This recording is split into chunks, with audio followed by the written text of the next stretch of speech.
Bom, muito boa tarde a todos e todas. Essa é o evento de lançamento da edição número 22 da Revista de Extensão, fazendo parte da programação do 22º Salão de Extensão. Temos duas vezes 22, então, né? Edição 22 e o Salão 22, iniciando nessa segunda-feira, nessa tarde de segunda-feira. Uma boa tarde a todos que nos assistem nesse momento. Nós vamos fazer aqui uma conversa com alguns dos autores que enviaram artigos para a edição 22 da Revista da Extensão, uma edição que teve como temática artigos sobre extensão universitária e o fazer dessa extensão universitária de todo o Brasil durante a pandemia de Covid-19. A pandemia ainda não acabou, mas a extensão produziu muita coisa de 2020 para cá, e nós vamos conversar com alguns dos autores, né, que enviaram trabalhos para essa edição temática da Revista da Extensão. Antes de iniciarmos a conversa, a Revista da Extensão ela existe, a sua edição 0, né, por isso que a gente não diz que é a 22ª edição, na verdade é a 23ª, né? A edição 0 foi publicada em 2010, então já é uma trajetória de mais de uma década de publicações, né? E nós recebemos para essa edição em especial um número muito grande de artigos, que nos deixa muito felizes. Recebemos mais de 70 envios de artigos, né?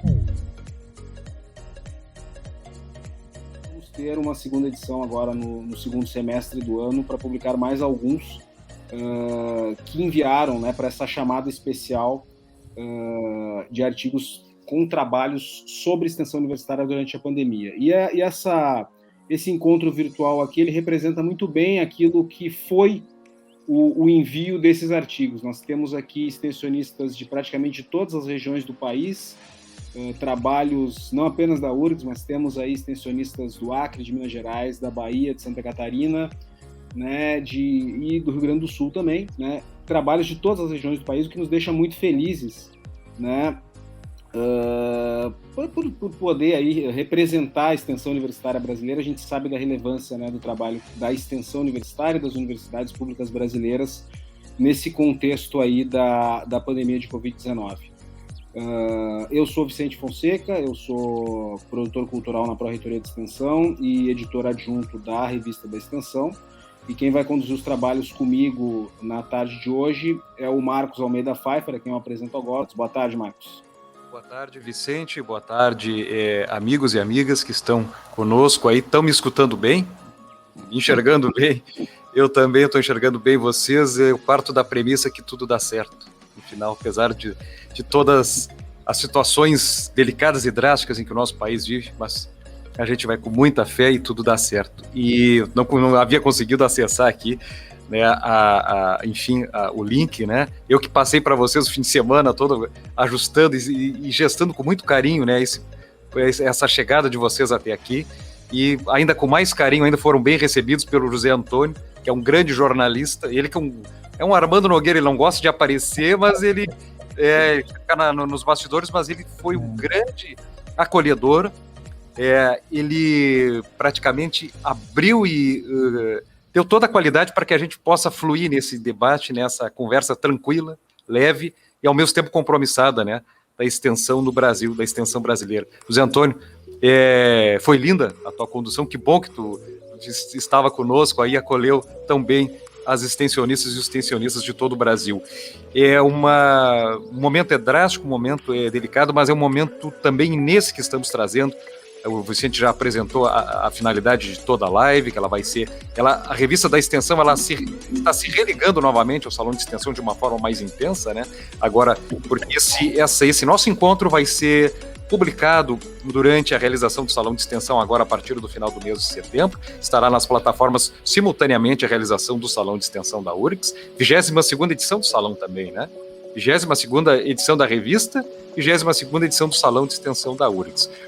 E então, trazendo essa live, essa objetiva é apresentar a edição da Revista da Extensão, claro, né, mas também promover a integração das extensionistas e dos extensionistas de diversas regiões do Brasil, das várias instituições universitárias, que para nossa alegria nós recebemos em média 70 artigos. A gente tem que fazer com muito critério, com muito filtro, para contemplar o pessoal na edição. Aí a edição foi ampliada, né, da revista, e para ter uma sala adequada, assim, a gente, enfim, teve essa busca aí por vocês que estão hoje conosco aí, e eu vou começar apresentando, agradecendo já também os trabalhos do Paulo Baldo na diagramação da revista, da Bruna Zanata, que se integrou agora recentemente para fazer a gravação, e por motivos técnicos ela não está podendo dar esse suporte, mas ela também já nos encaminhou muito bem para essa situação toda. E eu vou fazer a referência, ela não está participando da live, mas é entrevistada da revista da Extensão, importante que a gente mencione, professora Lavínia Fatini, entrevistada da revista da Extensão, é extensionista já há muito tempo, ela é praticamente começando aí com a extensão junto com a universidade. Ela coordena o CIAT, o Sistema de Informações sobre Agentes Teratogênicos, e ela é da área de genética da Faculdade de Medicina da URGS, e é um projeto que está sendo muito bem procurado nesse momento de prevenção da pandemia, e esse serviço do CIAT está sendo essencial, sobretudo para a questão das gestantes, questão também da saúde pública de um modo geral. Recebendo também Ana Paula Matos, acadêmica de medicina, juntamente com a professora Rosilane Lago, que infelizmente não pôde estar presente conosco, mas a Ana Paula Matos está representando a Universidade Federal do Acre e também representando tão bem os acadêmicos e acadêmicas por esse Brasil afora, que são a alma da extensão, né? Que bom que a Ana Paula está aqui para trazer essa contribuição inestimável aí. E o projeto Convida, ações de prevenção e promoção da saúde durante a pandemia de Covid-19. É um projeto muito interessante que ela vai relatar mais aí, de como está mobilizando a comunidade para, enfim, confeccionar máscaras e outros serviços aí prestados à comunidade lá do Acre. A gente vai até o norte, que bom que a gente se integra, quem sai do sul vai para o norte, está tudo integrado nessa sala. Isso aí, quebrando um pouquinho do protocolo da apresentação, me anima muito, sabe? Me traz e realmente representa a extensão, isso representa a extensão. Bruno Eufrásio de Mello, Faculdade de Arquitetura da URGS, Extensão e Compromisso na Pandemia é o projeto Elo de Ação e Práticas Urbanas. É um projeto que já vinha antes da pandemia, mas que foi readaptado e está fazendo um serviço essencial ali, trata com as comunidades que estão sendo desalojadas de uma forma muito opressora por parte do poder público aqui municipal já há alguns anos, e eles estão mitigando, não, vem trazendo um trabalho essencial, e agora na pandemia desenvolvendo trabalhos ainda de emergência, né, para manter um mínimo de assistência à comunidade da Vila Nazaré e também e mobilizando movimentos sociais, conforme a gente pode apurar no artigo. É um projeto onde a arquitetura se engaja de uma forma muito eficiente, muito forte, né? Nós temos o Charles Raimundo, Coletivo Afro Floripa, Universidade Federal de Santa Catarina, e eu destaco, ele pode trazer melhor depois, a importância da dança, da arte, da música, dos cantos, né? Sobretudo, a importância da cultura nesse momento da pandemia. A cultura nunca foi tão importante, tão essencial para a saúde mental e física da comunidade nesse momento da pandemia. E o Coletivo Afro Floripa vem cumprindo muito bem essa função, vem quebrando preconceitos e paradigmas dentro de Florianópolis, onde a gente sabe que existe também um preconceito social e racial forte, e o Afro Floripa está quebrando esses padrões, esses paradigmas, e está trazendo a comunidade uníssona de Florianópolis para cantar e dançar e ter mais saúde física e mental durante a pandemia. E ele vai falar também, talvez eu lembre aqui para ele falar, da importância do pensamento Nagô, que o pensamento Nagô introduz uma outra maneira da gente ver o mundo, a sociedade, e é isso que a extensão propõe. A extensão, do ponto de vista da universidade, mas também ela recebe, do ponto de vista, sobretudo, da comunidade, o retorno e o aprendizado da comunidade, para qualificar os seus saberes. Assim a extensão transita, né? Então o Charles vai trazer muito esse pensamento Nagô para ampliar aqui essa visão e essa interação que a gente está realizando. Rita de Cássia Rocha Moreira, extensão, a extensão universitária na era Covid-19, estratégias de atenção à mulher no ciclo gravídico puerperal, Universidade Estadual de Feira de Santana. Ela é do Departamento de Saúde da Universidade Estadual de Feira de Santana da Bahia. É uma alegria também receber a Bahia, receber a Feira de Santana aqui, tão bem representado por um projeto que é fundamental nesse tempo da pandemia. Relato aqui, tive a mãe da minha filha também gestando a nossa filha na época da pandemia, e o quanto a vulnerabilidade feminina se apresenta nesse momento, e o quanto um projeto como esse está conseguindo abarcar, atenuar os anseios, né? E é da forma mais segura, é da forma ainda remota, ainda que a questão da saúde pública, sobretudo para as gestantes, seria um acompanhamento presencial, né? Mas o quanto o atendimento remoto, com carinho, com dedicação, com atenção, com profissionalismo, tem feito a diferença também para as gestantes da comunidade lá de Feira de Santana, ali da Bahia. A professora Rita Ticássia vai falar um pouco mais disso aí também. E o querido Bruno Ribeiro, que vem lá de Minas Gerais, Prevenção do Suicídio durante a Pandemia, Universidade Federal dos Vales do Jequitinhonha e Mucuri, Faculdade de Ciências Biológicas e Saúde. E esse projeto, ele quebra tabus, ele trata de um tema que muitas vezes o pessoal não quer tocar. É um projeto tão essencial nesse momento em que a saúde mental também se faz necessária. Todos nós e todas nós temos que cuidar diariamente de nossa saúde mental nesse momento da pandemia tão frágil, mas que ao mesmo tempo nos fortalece tanto. Estamos saindo muito fortes desse processo, e esse projeto coordenado pelo Bruno Ribeiro, juntamente com seus bolsistas, com os demais colaboradoras e colaboradores, tem feito um trabalho fundamental, e o Bruno vai vai abrir mais um pouco desse projeto, que é importante que a comunidade brasileira extensionista conheça. Eu acho que é isso, acho que vamos agora... Vicente vai passar aí essa primeira questão aí para os nossos extensionistas e as extensionistas aí, Vicente.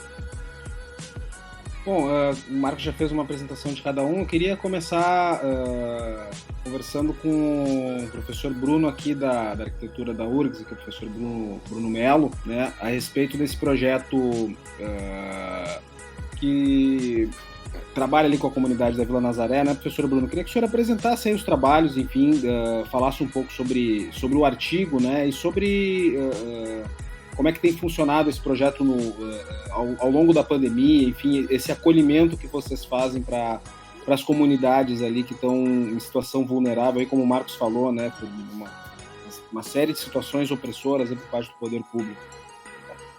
Sim. Olá, pessoal. É um prazer estar com vocês. Um beijo grande. Que legal ver tanta gente de todo o Brasil aqui reunida. Uma mesa assim que nos dá muita satisfação, felicidade, alegria de poder participar. Bom, o nosso artigo na revista da Extensão se intitula Extensão e Compromisso na Pandemia, Elo de Ação e Práticas Urbanas. O nosso projeto de extensão, digo nosso porque ele é coordenado pela professora Inês Martina Lerch, pelo professor João Rovati e por mim. É um projeto que existe desde 2018. Ele se chama Práticas Urbanas Emergentes. E, a partir de 2019, nós começamos um contato mais frequente, regular, com a ocupação Povo Sem Medo de Porto Alegre, que é organizada pelo MTST, o Movimento de Trabalhadores Sem Teto.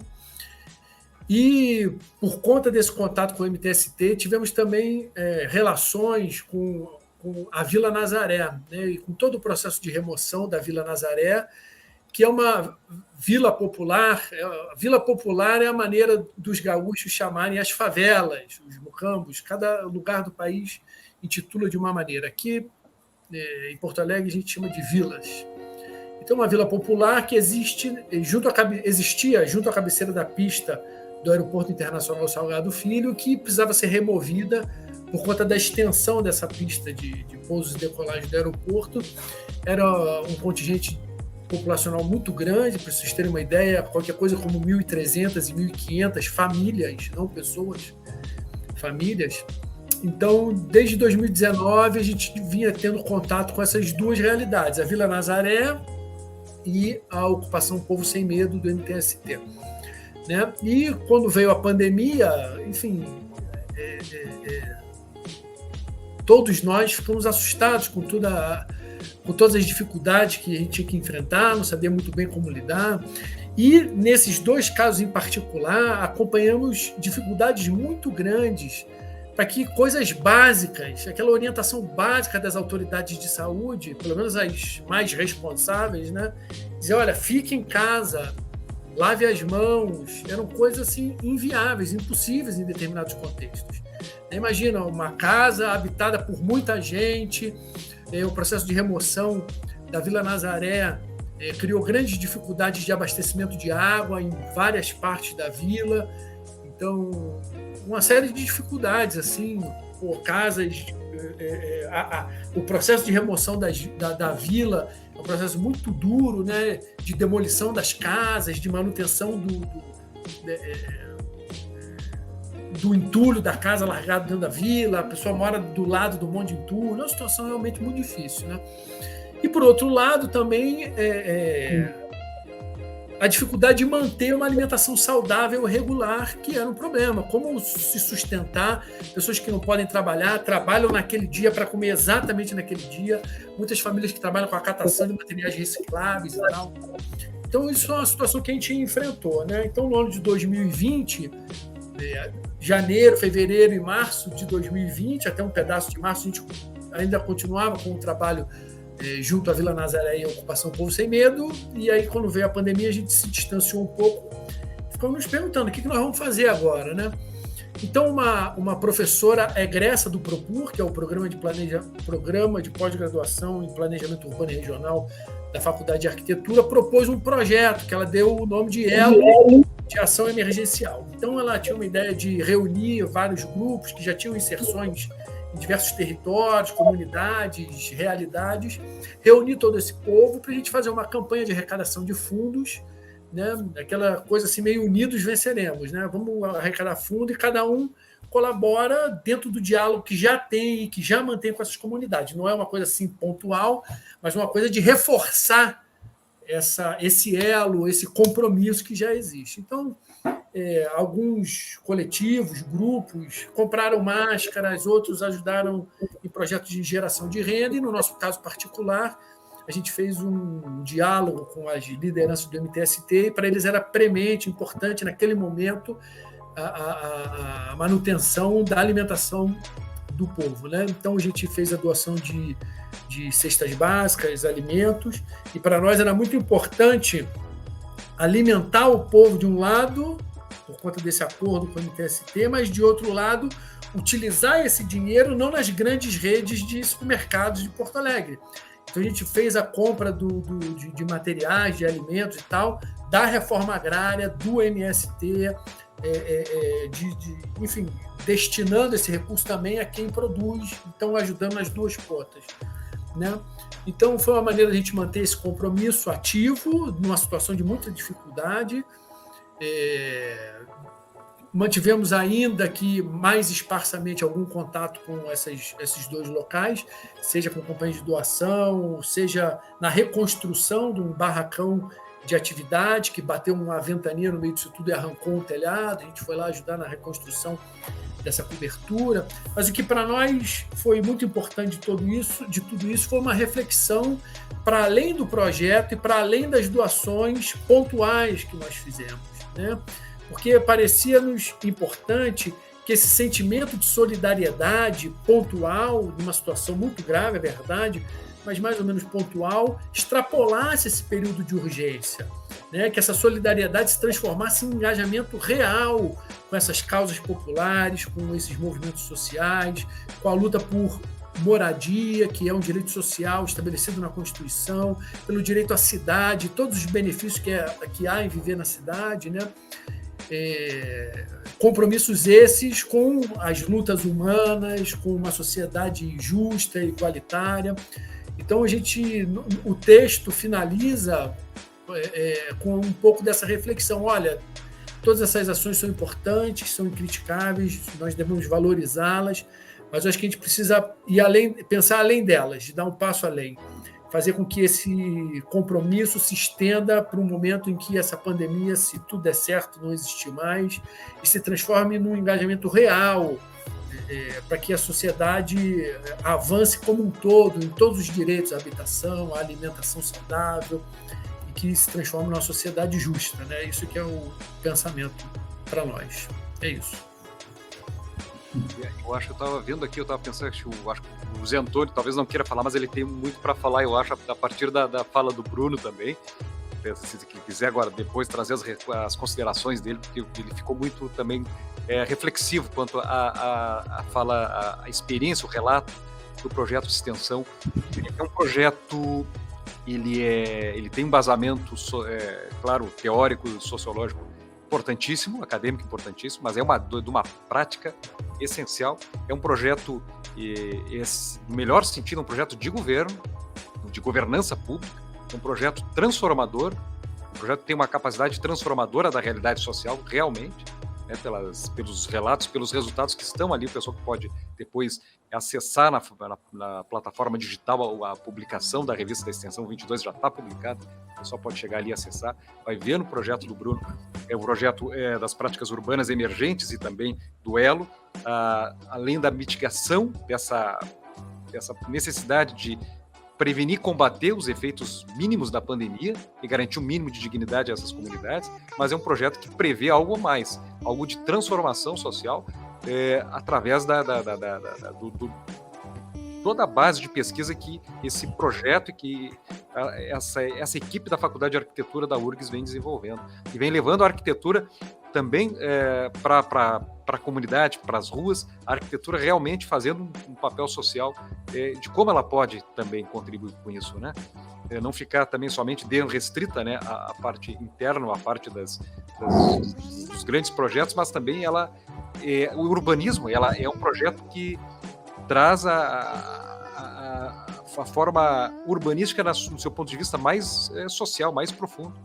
Então, eu acho que está tendo mesmo se falando em 2021, algumas coisas que já são tardias, mas é um projeto inovador, é um projeto que tem um potencial de transformação social e pode ser levado para outras regiões do Brasil, que fala em políticas de cidades, política de cidade é dignidade para as cidades, falando em termos de um conceito universal, né, planetário.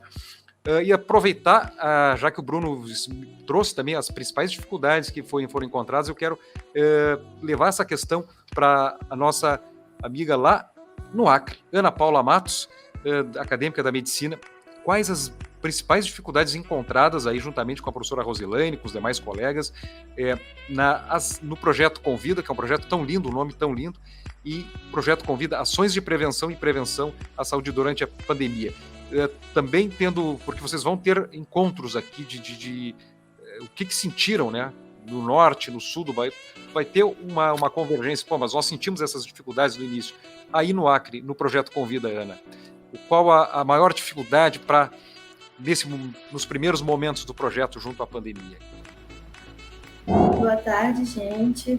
Eu queria agradecer, né, a participação, o espaço que a Universidade Federal do Rio Grande do Sul cedeu para que a UFAC viesse publicar na revista de vocês e agora na live. E deste projeto em questão, a maior dificuldade que a gente teve foi principalmente no início.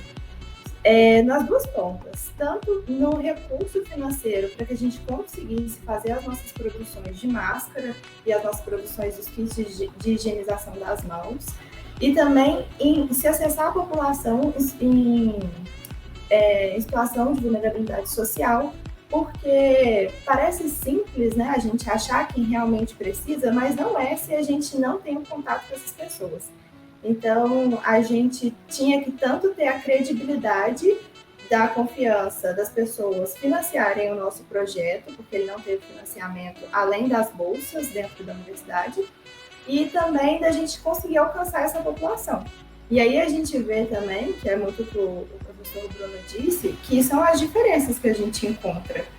Da gente se ver assim, como que a gente vai chegar na população que é a nossa população-alvo? E aí a gente começou a entrar em contato com organizações daqui do Acre, então a gente entrou em contato com a CUFA, que é a Central Única das Favelas, com o projeto Olhar Diferente também, que é um projeto aqui famoso, e aí a gente começou a entender, conhecer a realidade do nosso público-alvo e alcançar eles. Essas foram as duas maiores dificuldades. Eu vou chamar então aqui em Santa Catarina o Charles Raimundo para falar do coletivo Afro Floripa, que é um projeto que está se realizando de uma forma belíssima lá, mas também para trazer as tuas primeiras impressões do projeto, como foi, se teve alguma dificuldade no início, como está sendo o projeto no momento aí, junto à comunidade e o que ele está colhendo aí também de benefícios aí durante esse momento. Então, saúdo os mais velhos, saúdo os mais novos, saúdo toda a ancestralidade africana que permite que o coletivo Afloripa exista e realize suas atividades. Sou o Charles, né, como colocaram aí, sou natural de Florianópolis, sou professor, sou pai e sou também um dos articuladores do coletivo Afro-Floripa, né? Sou ativista na cidade aqui também, tentando ocupar esse, né, trabalho do Bruno sobre arquitetura. Nós também fazemos um trabalho de disputa por essa cidade, né? Essa cidade, esse carnaval de rua, essas rodas de capoeira na rua, essas batalhas de hip hop na rua. Nós também fazemos parte desse movimento de disputa pela cidade. Uma cidade que seja diversa e inclusiva de verdade, né? Não um balcão de negócios. Bom, rapidamente o coletivo Afloripa, estou aqui representando o coletivo, que são alguns grupos, né? Que, só para apresentá-los, né? Jinguerê e Angoleiro Sim Senhor, 2 grupos de capoeira Angola, coletivo Abayomi, de danças e percussão do oeste africano, principalmente da etnia Malinquê, da Guiné-Conakry, e o Maracatu Arrasta-Ilha, que trabalha com o baque virado, né? O maracatu baque virado, o maracatu nação urbana, né? Como ele é conhecido. Então esses coletivos já atuam dentro da universidade, ocupam esse espaço da universidade desde o início dos anos 2000, né? Então, com as suas atividades. E a partir de 2017 a gente se juntou formalmente, né? Porque também era comum o apoio nas atividades de um grupo e do outro, sempre fortalecendo, chamando para a rua quando necessário, nos carnavais, nas festas, nas rodas, nas militâncias. Então, em 2017 a gente fez um evento, né? O Alapalá, e esse Alapalá foi o pontapé inicial para a gente consolidar uma parceria institucional, vamos dizer, legalizada, com a Universidade Federal de Santa Catarina. Então, o Alapalá foi um projeto muito massa, né? Teve 2 edições antes da pandemia, em que a gente trouxe mestres dos diferentes grupos, né? Fizemos um grande evento, né? Com shows, oficinas abertas e gratuitas, grandes cortejos nas comunidades de Florianópolis, né? Nas comunidades principalmente periféricas de Florianópolis.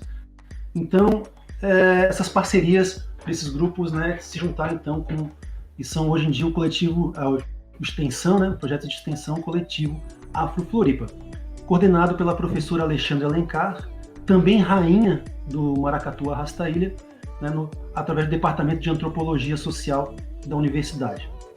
Bom, então, pandemia, né, então uma necessidade de se reinventar, né, como eu estava conversando antes nos bastidores aqui com a galera, a prática centrada na matriz africana, ela é muito coletiva, ela é muito presencial, ela é muito estar tocando junto, né? Uma roda de capoeira, não dá para fazer com uma pessoa, 2, né? Precisa se dar roda.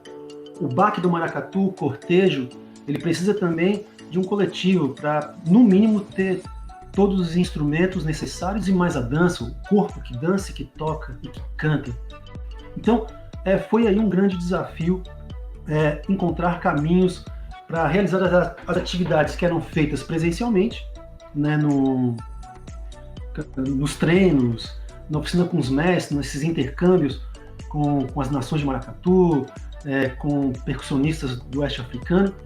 Então, foi necessária essa reinvenção, né? Então, essa reinvenção, que no presencial também, esqueci de dizer, mas essa prática de acolhimento, essa prática de estar na universidade, né? Estar ocupando esse espaço público, né? Isso aí também acabou se tornando inviável, né? Justamente, a gente sabe, pelos protocolos sanitários e etc. Então, a gente sempre teve sempre fomos esse lugar onde não só os estudantes que vêm de vários lugares do Brasil, né, que às vezes não se sentem meio isolados quando chegam num ambiente universitário, da graduação, da pós-graduação, assim também como o entorno da universidade, né, que tem diferentes comunidades e que acabavam acessando esse espaço público através dessas práticas coletivas, né? E aí não rolou mais. Então foi necessário essa reinvenção, esse entendimento e também tentar conquistar esse cyberespaço, esse mundo virtual, né? Então, daí para frente, né, tivemos várias conversas tentando se comunicar. Não, vamos tentar fazer isso, vamos tentar fazer aquele e outro. E aí, como eu citei no artigo, tivemos algumas atividades focadas em interações mediadas pela tela, né? Então a gente fez um conjunto de memórias, né? Puxando uma corrente de memórias. Qual foi o momento que mais te chamou atenção, mais você tem na sua memória? E assim puxava para o outro, aí chamava a outra para continuar. Foi um movimento bem legal. Enfim, treinos online, encontro com os mestres, né, da cultura popular também, de forma online, gravação e edição de músicas através do celular, onde cada um tocava alguma coisa, dançava, depois fazia uma edição muito simples, muito roots, mas muito nova também, né? Muitos dos nossos oficineiros não tinham essa linguagem, esse domínio do Meet, do Zoom, do Jitsi, né? Então tiveram que aprender isso, né? Isso foi um grande desafio, né? Então sempre acostumado nesse pé no chão, né? Nesse pé no barro, como falou o professor José. Agora nós estamos com a cara na tela, né? Pixelizados, nessa compressão do tempo e espaço. Então, de todas essas ações, né? Também entregamos cestas básicas, né? Para quem precisava, os coletivos, fizemos as nossas organizações. Eu queria destacar duas ações que eu acho que foram bem legais e muito impactantes, e dentre tantas, né? Montagem de revista virtual, essas gravações, encontros, palestras, conversas. Mais uma foi a criação do ambiente virtual de aprendizagem do Maracatu Arrasta-Ilha, um ambiente que visa dar continuidade aos estudos do maracatu na dança, na percussão, na composição e no contato com as nações de maracatu pernambucanas. Né? Então, gente, muito legal. Foi lançado agora em agosto. Então, www.arrastailha.com, quem quiser, tiver curiosidade, pode dar uma olhada lá. E a gente retomou o Alapalá, né? Esse encontro com mestres da cultura de matriz africana, só que agora de forma virtual. Então, nesse segundo semestre, todo mês, cada coletivo traz um mestre ou uma mestra sua para conversar, bater papo e falar um pouquinho sobre os desafios da cultura negra popular no contexto de pandemia. Seriam as duas principais, assim, que eu queria destacar, as ações que é aberta ao público, todo mundo pode acompanhar sem problema nenhum. E aí, quanto ao questionamento que o Marcos até me pegou de surpresa, né, Marcos, porque nem me lembrava muito bem dessa parte que eu tinha escrito, mas esse pensar na Go, né, que poderíamos falar, esse pensar afrocentrado. Então, acho que principalmente pensando no nosso coletivo, né, pensando nesse Nagô, que é uma palavra tão forte em Urubá, né, um grupo, né, que para o maracatu em especial é muito forte, né, as nações Nagô pernambucanas. Eu acho que é questionar através da prática que a gente realiza, dessa praxis, né, não só a prática, mas justamente pensar também essa prática, questionar essa Santa Catarina que historicamente invisibiliza contingentes negros, contingentes indígenas, né? São colocados dentro do mosaico catarinense tão propagado, fica escamoteado, fica invisibilizado, né? E perceber isso enquanto um componente de uma função social de manutenção dos privilégios. Então, acho que isso é uma coisa que é muito forte nos grupos que a gente tenta trazer enquanto bandeira, né? Trazer esses saberes outros, né? Para mostrar como a sociedade ela é diversa, mas ainda muito desigual, né? Então, se a gente for falar aqui os casos de desigualdade, todo mundo vai falar vários aqui.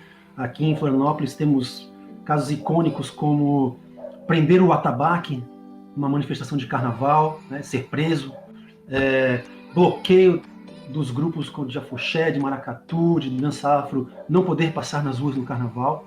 Então, são algumas formas dessa sociedade diversa, mas muito desigual ainda. Então é trazer essa prática que não é cartesiana, né? É trazer uma prática ao toque do atabaque, ao toque dos birimbaus, ao toque das alfaias, aí, nesse corpo que dança, nesse corpo que canta, nesse perspectivismo africano, né? Essa provocação, esse sistema branco, esse sistema da branquitude, né? Então reconhecer esses privilégios e também lutar contra eles, né? E eu tenho, enquanto pessoa branca, também falo aqui, né, que também lutar contra esses estereótipos, né? Estereótipos todos que são de todos os lados, que realmente não fazem bem para o avanço de uma construção de uma sociedade mais igualitária e justa. Bom, por fim, pensar na Go, pensar Angola, pensar Banto, pensar, aprender com essa trajetória negra no Brasil, que já passou por todos os processos, né? Já colonial, no Império, república, ditadura, democracia, muita opressão para cima, né? Mas muita lapada e muita pulsação e muito tambor se tocou também para chegar aqui, no sul do Brasil, e a gente tá podendo tocar maracatu, jogando capoeira, dançando, tocando djambês. Então, muito aprendizado, né? Eu acho que a Covid vem como mais um desses momentos que essa trajetória tem muito a nos ensinar, né? Me ensina muitas pessoas do coletivo e o Brasil aí afora, né? Então, eu acho que de uma forma geral é isso. E se me permite, eu gostaria de cantar um trechinho de uma música do Maracatu Arrasta-Ilha, né, do coletivo Floripa, para fechar aqui a minha fala. A música se chama Ubuntu, que é mais ou menos assim. Herança africana no Brasil se transformou entre povos bantus, Yorubá, Jejinagô, capoeira, candomblé, hip hop, maracatu. A matriz é nossa escola, um por todos, Ubuntu. Galo cantou, quebra as correntes. Malungo meu, planta semente. Axé. Axé, aqui eu tô.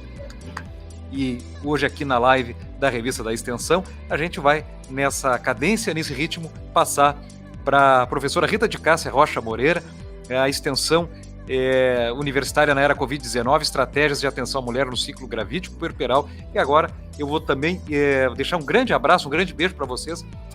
Motivos profissionais vou me ausentar, mas a professora Rita de Cássia vai seguir vai trazer a dança lá das estratégias de atenção à mulher no ciclo gravídico puerperal, porque realmente também precisa ritmo, né, para lidar com a demanda social e para levar essa energia tão necessária que as pessoas estão precisando nesse momento. Fala do teu projeto, professora Rita de Cássia, gratidão a todos e todas. Não sai agora não, porque aqui também nós temos um projeto lindíssimo que é Dança Circular para as Mulheres Gestantes. E a gente faz isso. Tem uma professora de educação física que tem um lindo projeto de extensão, que trabalha na maternidade, aqui nossa maternidade pública. Nós trabalhamos com todo esse processo, né, do gingado do corpo como uma libertação, né, e o protagonismo feminino para parir. Então, eu amo a obstetrícia, amo o pré-natal, e por isso a gente vai falar um pouco do nosso projeto aqui, da nossa Bahia querida, Feira de Santana, da nossa Universidade Estadual de Feira de Santana, a qual eu amo. Estou me aposentando, saindo, mas assim, muito feliz por estar com vocês, assim, muito alegre. E gratidão é meu sentimento. Olha, eu já aprendi tanto com as palavras de cada um aí, quando disseram assim, pé no chão e cara na tela. E foi esse o nosso problema. Esse foi, olha, o nosso motim, o nosso motivo para escrever este artigo. Por quê? Porque o nosso projeto de extensão, a gente é cara a cara, é mão na barriga, é olho na gestante, e a gente fala, é uma das especialidades que é responsável por 2 vidas.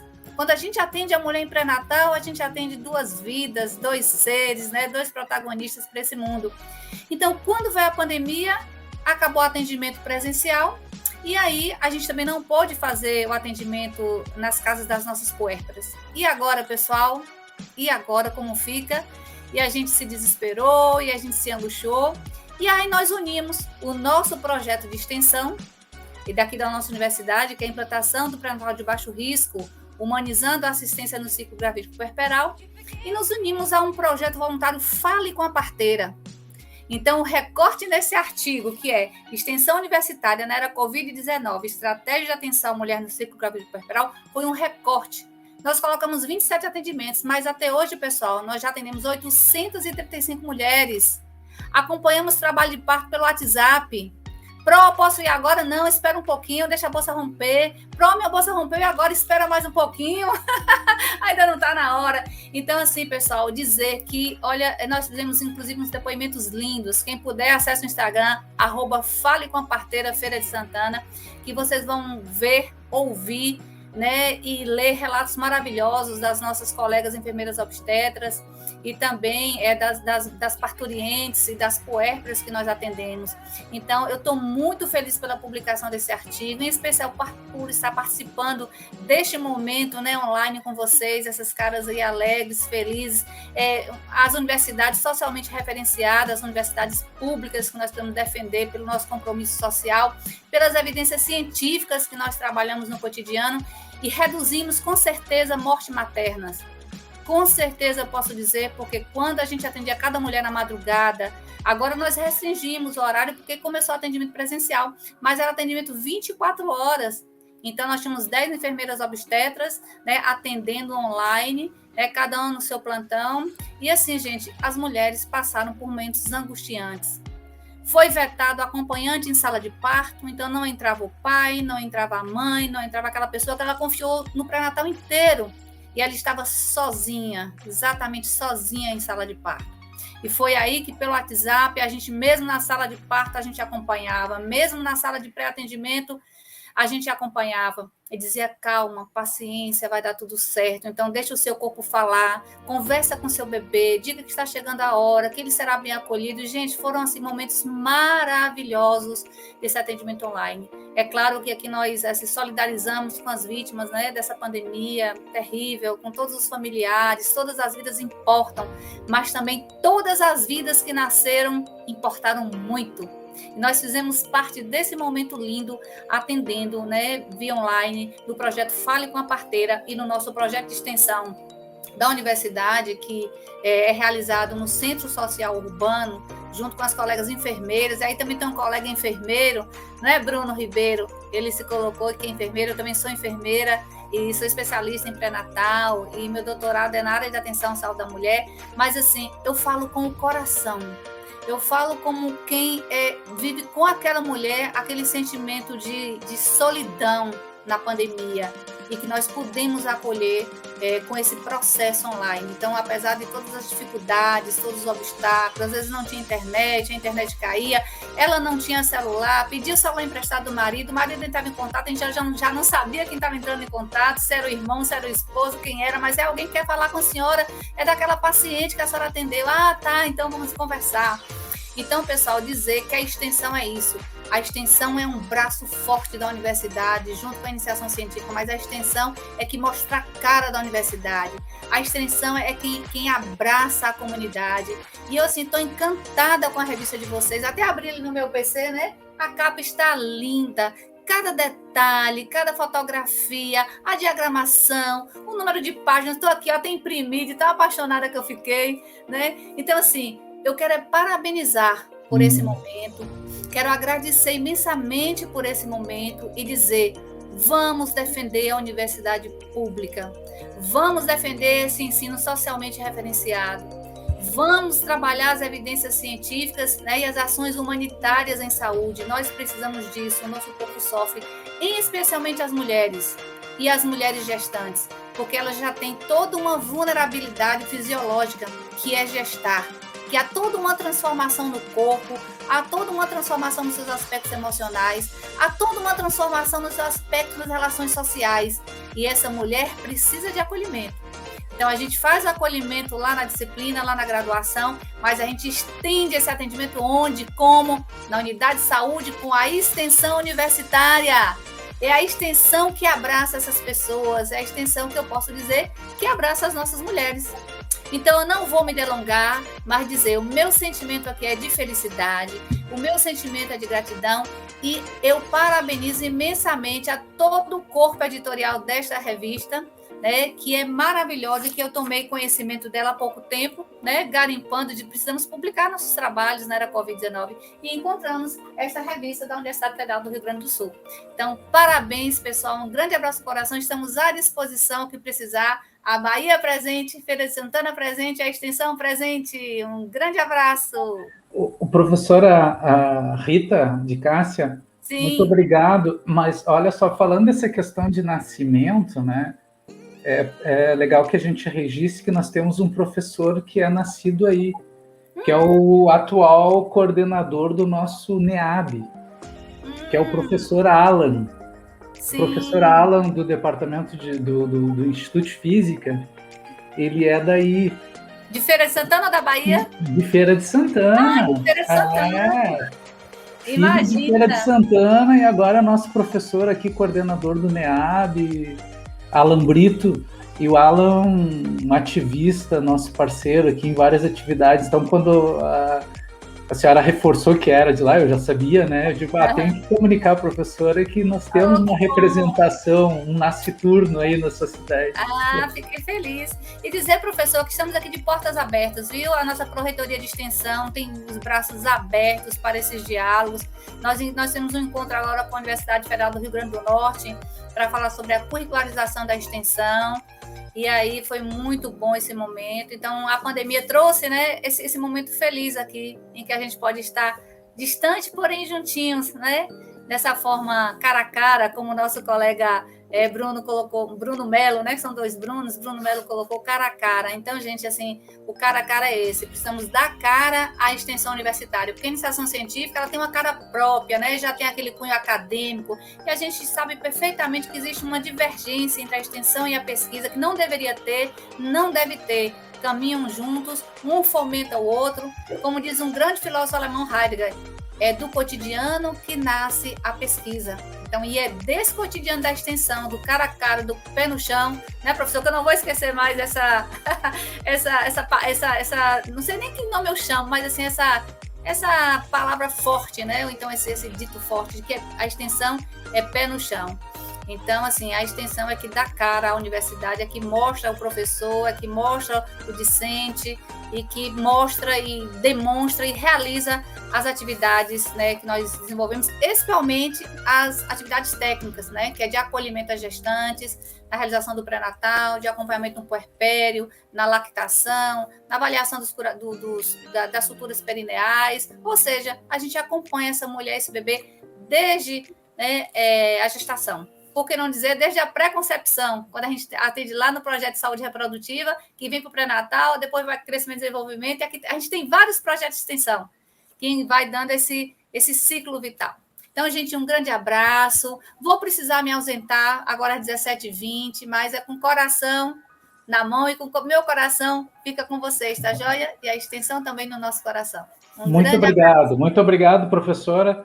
Muito obrigado mesmo. Eu queria ver com o Bruno, o Bruno aqui da arquitetura da URGS, qual é o teu horário mesmo, Bruno, antes de sair? Eu preciso sair agora. Tá, então, se o outro Bruno de Diamantina me permite, eu daria a fala para o Bruno, só para finalizar, Bruno, com a seguinte questão: como está o envolvimento, como foi, né, na realidade, como está o envolvimento dos estudantes extensionistas aí nesse projeto levado a cabo por ti, que a gente já conhece, a gente já tem tivemos várias oportunidades de trocar, né, aqui na universidade, mas gostaria que tu falasse um pouco desse envolvimento dos estudantes e da comunidade diretamente relacionada ao projeto.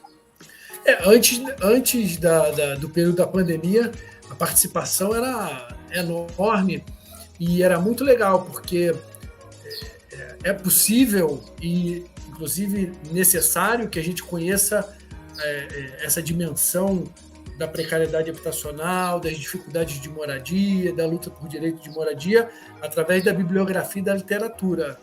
Mas existe uma outra dimensão que é conhecer na prática, dialogar com uma pessoa do movimento popular, olhar de perto o que é uma vila, o que é morar em determinadas condições, as dificuldades todas que isso acarreta. Então, a participação e a interação era muito importante e era muito presente. Nós tivemos uma experiência de construção de um galpão comunitário para a ocupação Povo Sem Medo, que era uma coisa maravilhosa, né? Essa oportunidade da gente aprender com a comunidade era uma coisa maravilhosa. Havia, morando lá naquele lugar, muitos operários da construção civil, então os estudantes aprendiam muito com eles sobre modos de fazer, práticas, todo um hábito da construção que é relativamente distante das salas de aula. Então era uma coisa assim, um aprendizado muito, muito grande. E a gente também sempre se pautou muito por uma ideia de, olha, vamos lá porque temos o que dizer, mas vamos lá porque também temos muito o que ouvir. Então é numa via de mão dupla, de diálogo franco, sem uma hierarquia e sem uma autoridade do saber acadêmico, que a gente vai construir uma relação de aprendizado mútuo, onde a gente vai colaborar e construir uma outra coisa. Então, isso era muito importante.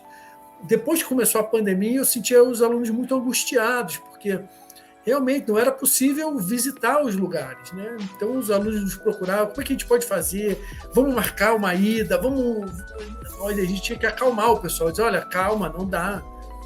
Nós temos que nos preservar e preservar as pessoas que estão lá naqueles lugares, não podemos ir. Nós temos que manter uma certa distância. Se formos, olha, vai ser uma coisa muito pontual, com toda a proteção. Então, eu sentia também, ao mesmo tempo, uma angústia muito grande, porque a gente tinha uma relação muito íntima com os territórios. A gente ia frequentemente lá, passava o dia, almoçava junto. Então, tinha uma vivência muito forte com os territórios. Era preciso sair para vivenciar essa experiência. Então, foi muito angustiante para todo mundo, muito mesmo, sabe? E eu acho que é preciso manter esse contato justamente para reafirmar esse compromisso. Olha, a gente não está indo com a frequência que a gente gostaria, mas continuamos juntos. Estamos com vocês. Contem conosco. A universidade permanece com esse vínculo ativo e o compromisso permanece. Logo, logo, vamos poder nos reencontrar. Mas, por enquanto, a exigência é de um certo distanciamento, né? Não tem jeito. Tá certo, Bruno. Tudo bom. Muito obrigado aí também. Obrigado, eu agradeço. Pessoal, aprendi muito com vocês, experiências maravilhosas, extraordinárias. Parabéns, que coisa maravilhosa. Um beijo grande, tudo de bom. Obrigado, tchau, tchau. Muito obrigado, Bruno. Valeu. Professora Rita também, muito obrigado. E essa discussão que vocês apontaram aqui também sobre a curricularização da extensão, né, a professora Senhora falou, é uma questão que nos toca muito também, né, a gente sabe da necessidade dessas discussões e a gente também pensa em fazer alguma discussão também, daí talvez num outro momento a gente esteja contatando a senhora e quem mais tem interesse aí para a gente conversar um pouco sobre essas diversas experiências que a gente tem espalhadas pelo Brasil e o quanto elas podem agregar às nossas práticas, né? Então, muito obrigado. Muito obrigada também. Nós estamos à disposição. Vou pedir realmente permissão para sair, que eu tenho uma atividade às 17h20, que a gente começa a aula aqui na graduação, que já começamos. Vamos retornar às atividades presenciais, ou seja, a nossa extensão vai voltar. Estou muito feliz. Final do mês a gente volta mão na barriga, né? Mão na mulher e no bebê. Então, gente, um grande abraço e muito obrigada, tá? Feliz por estar com vocês. Muita paz aí para vocês. Obrigado. Boa tarde. Tarde. Então, a gente agora, né, Vicente, vamos conversar com o Bruno, né? O Bruno trazer a experiência deles lá, divulgada aqui no artigo, né? Por favor, Bruno, espalhe aí diretamente de Diamantina, né?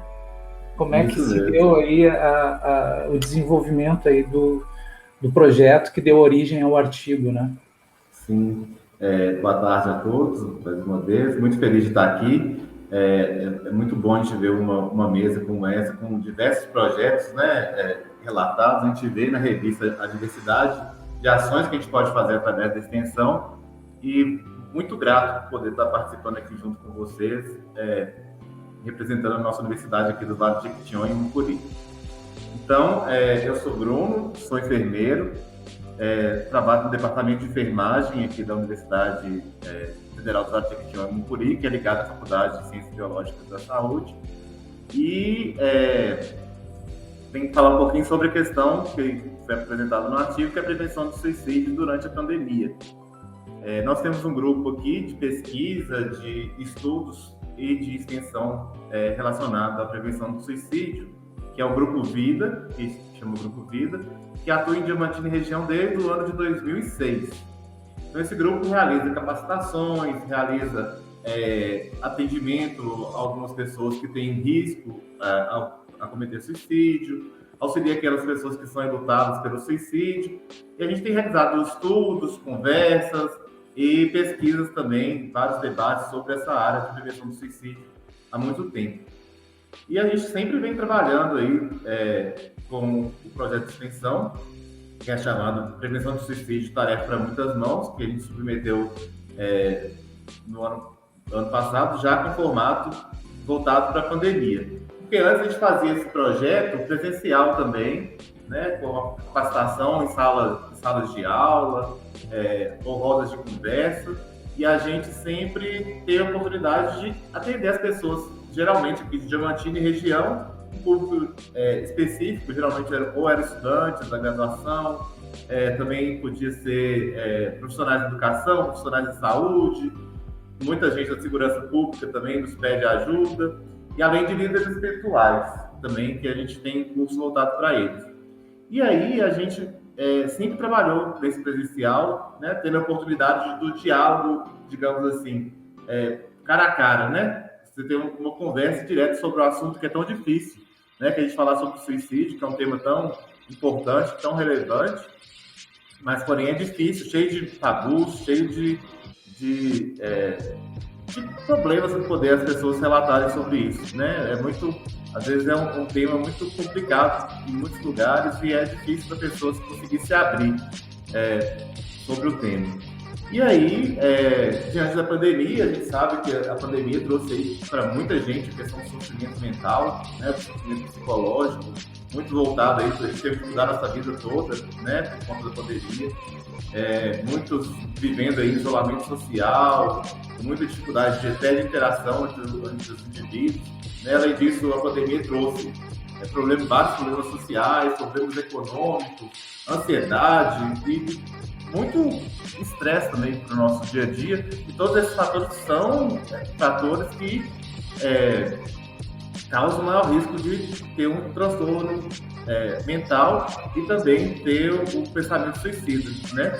E aí a gente vai precisar de retomar nossas ações, né? Que sempre foram com uma frequência boa, aqui presencial, mas e agora? Como é que nós vamos trabalhar com isso diante da pandemia, sabendo que muitas pessoas estão precisando de ajuda, né?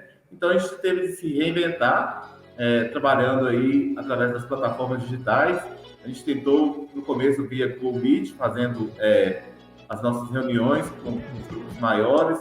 A gente tem feito nossas reuniões com um grupo que é menor, que é com estudantes e com a coordenação, que é a professora Nádia Verônica e eu.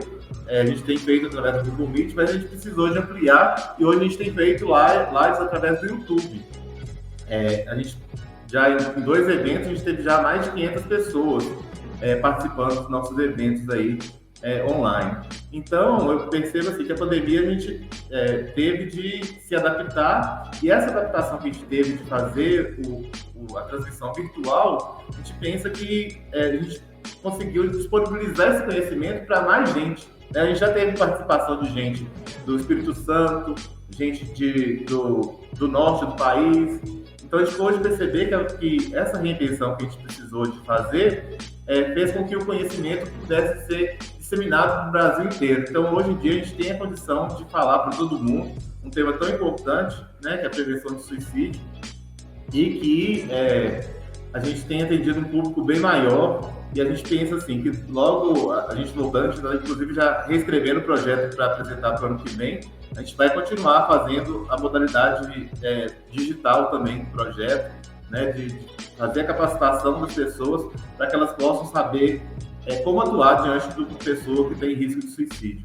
Então, é um tema de extrema importância que a gente acha que é importante a gente levar aí para norte, sul, né, todas as regiões do país. Então, a gente espera que possa contribuir. A gente até depois pode mandar para vocês a divulgação quando a gente tiver mais curso de capacitação, que é um tema muito relevante e importante nos dias atuais, né? Muito, muito legal, Bruno. Muito obrigado. Uma ação necessária mesmo, né? A gente sabe que há um alto índice, né? Sempre houve, né? Mas agora na pandemia possivelmente deve ter aumentado bastante, né? O suicídio. Então trabalhar com essa temática é muito importante, né? Demais. O Vicente, quer contribuir também de alguma forma? Acho que agora a gente podia passar talvez para a Ana, mas fica à vontade. Tá bem, José Antônio.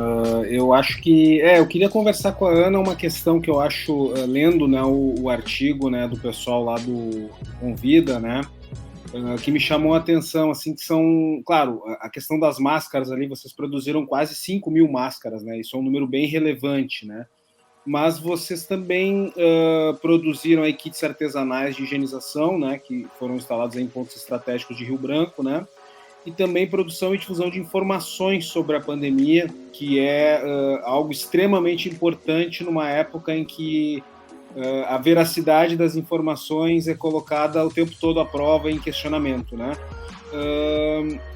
Como é que é lidar com isso? Porque esse projeto teve bastante incentivo, pelo que a gente leu ali, né, da universidade, e também foi bem interdisciplinar, né? Tem aluno de tudo que é curso, tem professores de várias áreas também. Como é que é essa interação aí com pessoas de várias áreas nesse momento tão delicado, Ana?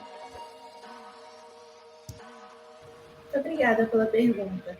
Realmente, assim, foi bem proveitoso para mim, enquanto estudante, enquanto pessoa, essa conexão geral. A gente tinha alunos do jornalismo, alunos da enfermagem, alunos da farmácia, da medicina.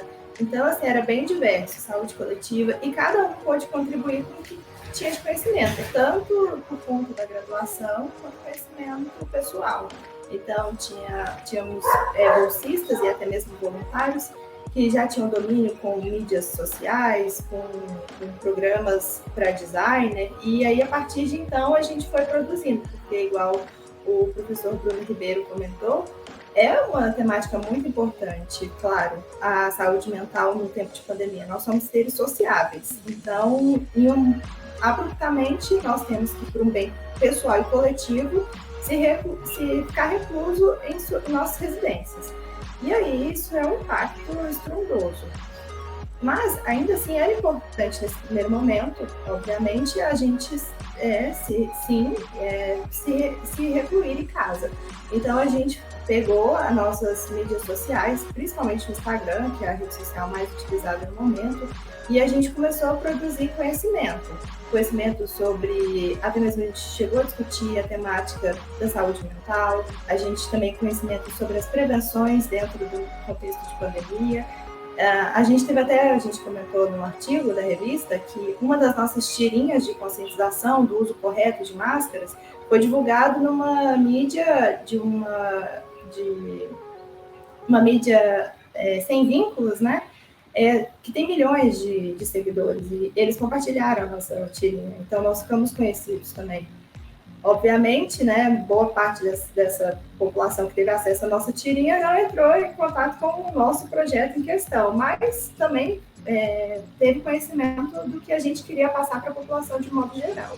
E essa é a coisa bonita também que a pandemia trouxe. Se a gente puder tentar pegar pontos positivos que isso pode ter trago, é esse contato mesmo de todo o Brasil. A gente começou a ficar longe de todo mundo, e isso nos aproximou dos distantes, com as redes sociais, com as lives, as reuniões de Meet.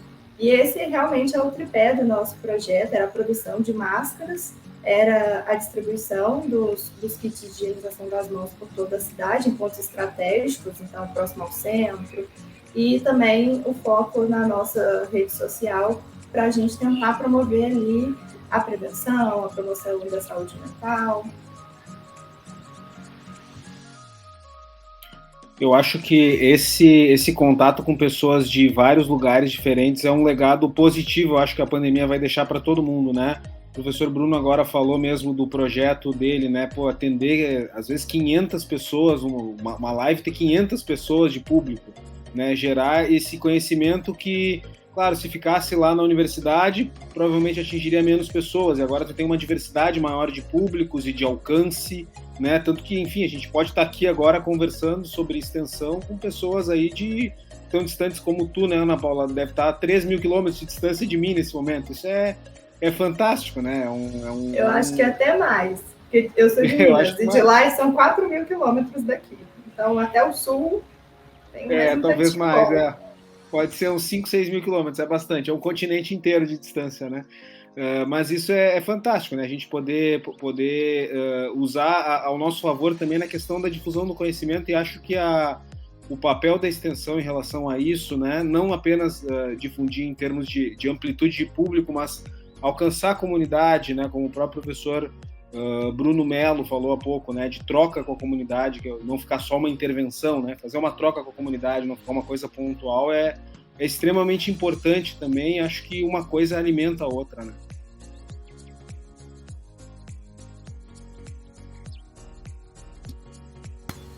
Se me permite uma palavra, concordo assim, muito com esse efeito positivo, né? Nós aqui no caso conseguimos botar vários mestres na mesma conversa.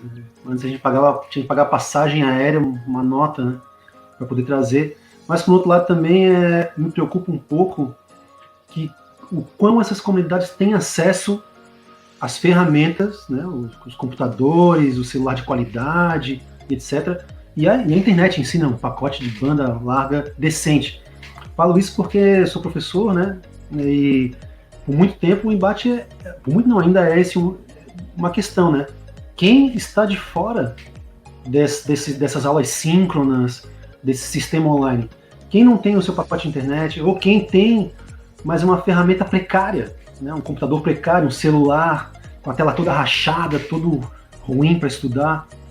Então, tem uma coisa muito positiva, sem dúvida, né? Mas também, né, não vamos ser inocentes e ingênuos de achar que isso está, né? Acho que o Brasil sempre teve um problema da universalização da educação. A gente nem resolveu esse problema ainda, e aí eu estou colocando também a extensão, nem resolveu esse problema, e agora nós já deparamos com outro desafio, essa inclusão digital, que infelizmente muitos não têm e outros tantos têm, mas de uma forma muito precária, né, esse acesso. Queria pontuar, né? Sou otimista, né? Acho que também tem muita coisa positiva, mas tem muitos problemas que nós temos aí também que tá buscando uma solução. Né? Que eu acho que tem coisas que não mudam mais, né? Eu acho que tem questões aí que vale a pena continuar, né? Essas coisas positivas que vocês trouxeram e que eu também assino. Mas, né, tem algumas barreiras aí que a gente tem que enfrentar de frente, né? Tem que bater de frente. Era só isso aí que eu queria pontuar. Não, com certeza, Charles, eu acho inclusive que isso faz parte agora desse pacote de permanência estudantil, né? Entra mais essa questão da inclusão digital aí, porque realmente eu acho que o ensino no mínimo híbrido aí é algo que é uma tendência de que possa ficar aí de certa forma, né, para os próximos anos. Então, com certeza a informação não chega igual para todo mundo, né? A gente sabe muito bem que as disparidades aí que o país tem perpassam todas essas situações. É bem importante colocar isso.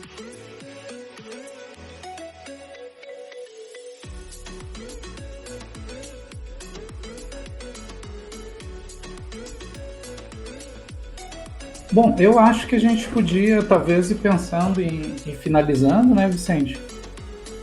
E passar para vocês fazerem as últimas considerações ou levantar alguma questão, ficar mais à vontade para falar alguma coisa que não tenha falado e que queira falar, né, que acrescente ao trabalho, né, que aponte para o seguimento dos trabalhos de vocês, né, porque agora, bom, os artigos eles já foram finalizados, agora a gente está numa outra fase também da pandemia, né.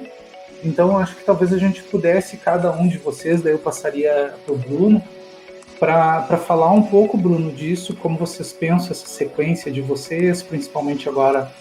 Tomara, né? A gente ainda está nesse momento aí esperançoso com relação ao final da pandemia, ou uma diminuição bastante grande, como vem se dando, né? E queria que talvez tu pudesse falar um pouco disso, né?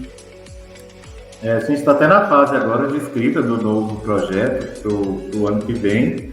E, assim, pensando até no que o Charles falou, a gente vai fazer da seguinte forma, a gente pensa em fazer da seguinte forma, de trabalhar o presencial, né, se tiver condições sanitárias para isso, para a gente poder atender esse público, igual você falou, que às vezes não tem um acesso, que às vezes tem um pouco mais de dificuldade de lidar com as mídias sociais e com as plataformas digitais.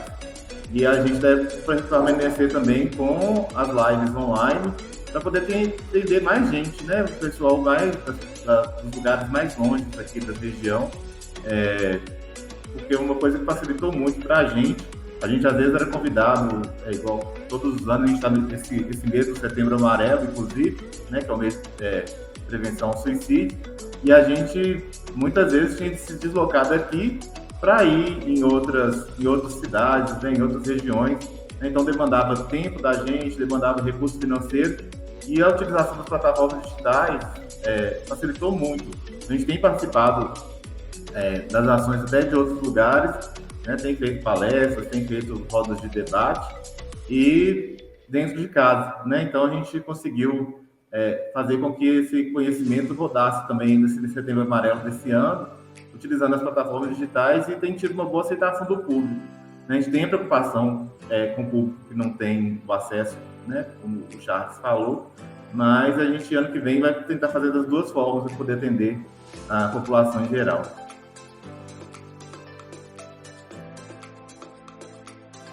Tá ótimo, Bruno. Vou passar para o Charles, então, Charles, para a gente deixar a palavra final aqui com a Ana.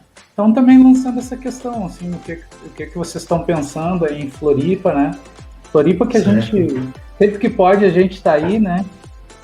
Tem esse lugar fantástico aí, né? Mas que traz uma visão muito, muito contundente, muito necessária, que a gente sabe dessa atuação de vocês aí. Eu, particularmente, gostei muito do trabalho de vocês também, porque a gente trabalha muito com a questão afro-brasileira, africana, indígena aqui na nossa universidade, né? Então, quando a gente vê esse tipo de trabalho, assim, e foram, ao longo dos meus anos aqui como, enfim, acompanhando a revista mesmo, enquanto não editor, né, eu vejo muito poucos trabalhos ainda com relação a essa temática, dirigida tanto à população afro-brasileira, negra, né, quanto à população indígena, né? Então, bem bacana, e parabéns pelo trabalho de vocês, acho que é um trabalho muito bonito ali, pelo que vocês apresentam no artigo, né? Então, te pergunto também sobre essas possibilidades de continuidade e o que vocês vislumbram aí com relação, né, retomando essa ideia otimista aí do fim da pandemia, né? Certo. Primeiramente, eu quero agradecer, né, a oportunidade. Eu achei um bônus excelente esse de escrever o artigo e ainda ter a oportunidade de conversar sobre, né? Trocando ideia com o pessoal que também vai estar na mesma edição. Parabéns à equipe, muito legal, né? Vocês arrasaram, muito bom mesmo. E quanto eu acho que esse daqui para frente, eu acho que agora nós vamos passar um reinventar, né? Porque agora nós estamos também retomando as atividades presenciais, né? A universidade, como a gente é um projeto de extensão, então não é chegar e começar a tocar na universidade, ou dançar, ou estar lá, né? Então tem que estar meio que em harmonia também com os protocolos da própria universidade. Mas está voltando, né? Está voltando aos poucos. Acho que a gente está sendo vacinada. E eu acho que isso aí, o ensino híbrido, acho que é uma realidade que veio para ficar, né? Então vamos continuar com nossos encontros, né? Que também nos permitiu construir muito mais essa parte da pesquisa, né? Da parte do estudo, até mais teórico, né? E também essa conversa com mestres e praticantes. Para ter uma ideia, a gente teve uma live agora com o Secuba, um percussionista lá da Guiné-Conakry, né? Então essa coisa estava lá na África e conversando com a gente, aqui falando. Então acho que isso veio para ficar. E agora também ver como nós vamos estar nesse presencial, né, que também vai, queira ou não, necessitar de vários protocolos de segurança. Então, acho que é isso aí, né? Voltar e repensar também essa manutenção, né? Que a universidade precisa, eu vejo, né? Que eu acho que a cultura afro-brasileira, a cultura negra, ela faz um papel excelente nesse sentido, de ocupar esse espaço público, né? Com arte, com cultura. Na universidade é tão pouco, é pouquíssimo, né? Então e vitalizar, até não revitalizar, mas vitalizar esse espaço da UFSC, um espaço com arte, com cultura, né? E juntar mais as pessoas, né? Criar mais pontes do que ilhas, né? Então, dar continuidade ao trabalho e agora com essas novas opções, né? Tanto o híbrido quanto também o presencial. E novamente agradecer aí, são todas bem-vindas, bem-vindos quando vierem a Floripa conhecer o nosso trabalho e trocar mais figurinhas. Isso aí, Charles, muito obrigado, tá? Passar então direto aqui para Ana, por favor, Ana. Nossa representação discente aqui, muito bem-vinda, muito legal, tá? Muita coragem da tua parte também, que às vezes os estudantes se intimidam dessas participações, né? Então, muito obrigado, tá? Valeu. Com certeza. Conhecendo um pouco de vocês e os mestres espalhados por todo o Brasil dá um negocinho, mas estamos aqui representando a universidade. O nosso projeto ele foi de enfrentamento direto para a Covid. Então, ele não é um projeto inicial que sofreu a problemática de se reinventar no meio da Covid. Ele veio ao contrário, né? De encontro a isso. E aí ele teve fim no final de 2020. Infelizmente, mais por questões dos extensionistas voluntários, bolsistas, retornarem para suas casas, porque a pandemia foi se estendendo, e também por outras questões dentro da faculdade. Então, a gente terminou o projeto no ano passado. Então, ele não vai ter segmento a priori, e a gente espera, na verdade, que a pandemia cada vez mais vai se tornando distante de nós, que é uma realidade que até o momento se encontra aqui no estado do Acre. Os números estão cada vez menores, e ainda bem. Mas o que a gente levou, todos nós que participamos, foi exatamente o que o professor Vicente me questionou sobre a troca multidisciplinar. A gente levou isso muito a sério, porque foi muito proveitoso. A gente conhecer pessoas que estavam dentro da mesma instituição que a gente não tinha contato, com vivências diferentes, com ideias diferentes, e todo mundo se juntar em prol do coletivo. Porque o nosso projeto ele vem disso, de pensar que essa pandemia ela não é uma pandemia que você sozinho, se cuidando, você consegue acabar com ela. Então, tem que ser abraçado o coletivo. Todo mundo tem que fazer sua parte para, então, a gente conseguir vencer ela. E foi a partir daí que a gente pensou, sim, em acessar a população que, entre escolher comprar o que comer e se proteger comprando uma máscara, vai escolher comprar o que comer, por uma necessidade básica de sobrevivência. E a gente chegou a encontrar a população ribeirinha usando, para tampar nariz e boca, usando garrafa PET, para poder entrar no estabelecimento para comprar um alimento básico, para ter o que comer em casa. Então, esse pensamento de coletivo, esse pensamento de... somos uma comunidade, uma tribo gigante, mas ainda assim somos uma tribo, e a gente tem que pensar mais dessa forma. É uma coisa que a gente leva muito com a gente. Eu represento todo mundo que participou aqui na minha fala.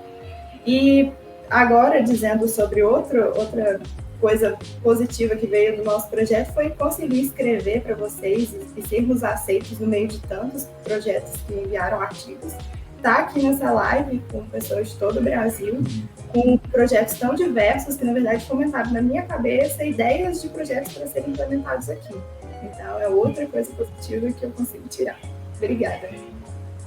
Poxa, que legal, muito bacana as falas de vocês, e a tua também foi muito linda nesse sentido, né? Do quanto a gente trocando, dialogando, a gente também cria coisas juntos, né? Isso é muito legal, né? O que vocês precisarem ali, enfim, qualquer coisa que precisarem, vocês podem mandar ali também pelo e-mail da revista, né? E a gente vai trocando por ali. Eu não sei, Vicente, quer falar alguma coisa, alguma questão ainda? Não, de minha parte só agradecer, né, a vocês aí pela presença, né, me deixa muito felizes aí poder receber pessoas aí de lugares tão diferentes e contribuindo assim com coisas tão bonitas, né, e como é bom ver a extensão universitária brasileira e fazer coisas assim em áreas tão diferentes e tão bonitas, ao mesmo tempo com um propósito comum, assim, isso me deixa muito feliz, né, isso deixa o nosso propósito de estar aqui mais forte, né, então quero agradecer, na verdade, a vocês todos por essa troca nesse momento e, enfim, dizer como o José Antônio estava falando, né, que a gente está à disposição, o que precisar, vocês têm o nosso e-mail da revista, alguma divulgação que a gente queira fazer, eu coordeno o núcleo de divulgação também, então sou o cara aí que pode ajudar vocês no que precisar nesse sentido e me coloco à disposição. Tá? Muito obrigado a vocês aí pela presença. Nós vamos editar esse material todo, né? Eu já tenho algumas coisas na cabeça que depois quero trocar com o Vicente, de pegar algumas imagens lá da revista enquanto vocês falam, a própria, né, alguma coisa dos artigos lá. É claro que na fala de vocês vai ter lá a identificação de vocês, aquela coisa toda, né? E depois vocês têm à disposição ali, se quiserem, ou pedir por e-mail para a gente mandar para vocês divulgarem, ou também entrar ali na página da universidade, né? Tá lá, que é o Salão URGS, né? O salão de extensão está dentro do Salão URGS, né? Vocês podem buscar ali, também vai estar lá o vídeo, tá bom? Então é isso, muito obrigado aí para vocês e para finalizar, queria convidar a todos aqueles e aquelas que nos acompanharam nessa live para que também nos acompanhem na leitura dos artigos da revista, que são artigos fantásticos, né? Que nos ajudam muito a pensar em como superar esse momento que vivemos. Então, é isso aí. Muito obrigado a todos e até a próxima. Obrigado, gente. Um abraço. Valeu, obrigado. Obrigada a todos.